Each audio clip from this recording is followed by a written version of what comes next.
You wanted it, you got it. My no added sugar, low carb, keto, homemade Nutella. This recipe is truly heaven. He's got budget meals for families, delicious new recipes. Bring your friends over, let's make it and share. It's Nicko's kitchen where satisfying meals are prepared. So let's start with the hazelnuts. I've roasted them and peeled the skins and just placed them in a food processor. Now I roasted them a little darker because I personally like the flavour, but you can lightly toast them to your liking. And you can also buy them pre-roasted as well from the stores, which will save you even more time. So process the hazelnuts until they completely break down.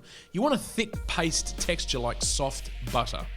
Next, I'm adding coconut oil, and again, this is just my preference because of the gloss it gives to the hazelnut spread, but you can also use avocado oil if you wish. Again, mix well in the processor until combined, and this time it will be much smoother in texture. Now, add in the vanilla extract, the powdered sweetener erythritol, and finally, some cacao powder for that rich chocolate flavour.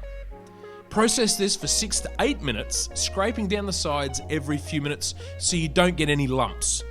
And then simply pour it into containers ready to use. I keep this in the pantry in a sealed container and it will last days. It makes for great keto ice cream toppings and anywhere else you feel like some Nutella without the guilt.